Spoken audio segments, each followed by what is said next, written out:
আমরা প্রায় দেখি বাজারের মিষ্টির দোকানগুলো আমার হিন্দু ভাইদের। লালমনির হাটে মিষ্টির দোকান, দইয়ের দোকান কারা চালায়? হিন্দুরা চালায়। তারপরে যে বারবার শপ, চুল কাটে যে নাপিত, অধিকাংশ নাপিতের দোকানে কারা? আমার হিন্দু ভাইরা।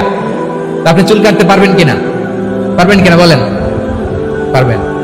তার দোকান থেকে দই মিষ্টি কিনতে পারবেন কিনা? হ্যাঁ, আমার মুসলিম ভাইয়ের দোকান থাকলে ওইটার আমি বেশি প্রায়োরিটি দিব, ঠিক কিনা? কিন্তু যদি তাদের সার্ভিস নিতে চান, প্রোডাক্ট নিতে চান, পারবেন। তার দলিল সহিহ বুখারী, আম্মা জান আয়েশা রাদিয়াল্লাহু তাআলা আনহা বলেন, ইশতারা রাসূলুল্লাহ সাল্লাল্লাহু আলাইহি ওয়াসাল্লাম মিন ইয়াহুদিয়িন তুআমান ওয়া রাহানাহু দিরআহু মিন হাদিদ। রাসূল সাল্লাল্লাহু আলাইহি ওয়াসাল্লাম এক ইহুদির কাছ থেকে, কার কাছ থেকে?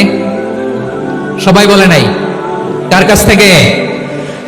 আমার নবী, প্যারা নবী এক ইহুদির কাছ থেকে জব কিনেছিল, জব, বার্লি, যেটা দিয়ে রুটি বানায়।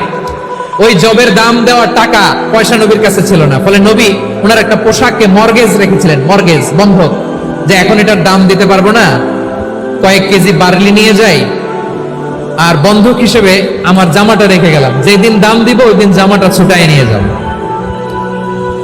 সুবহানাল্লাহ পড়বেন না? বাকিতে নিছিলেন, বাকিতে। দিরআহু মিন হাদিদ, লোহার তৈরি বর্ম, মানে যুদ্ধের পোশাক, লোহা দিয়ে বানানো।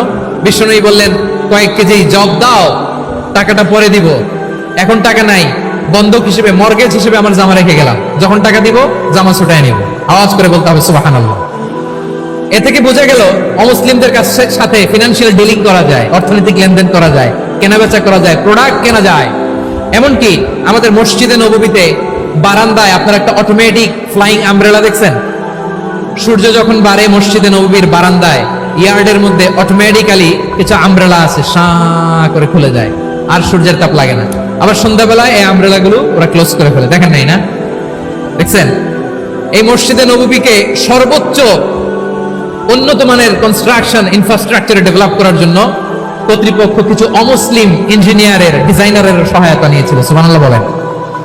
কোন দলিলের ভিত্তিতে? এই দলিলের ভিত্তিতে যে বিশ্বনবী সাল্লাল্লাহু আলাইহি ওয়াসাল্লাম অমুসলিমদের সাথেও লেনদেন করেছেন। আওয়াজ করে বলতে হবে আল্লাহু আকবার।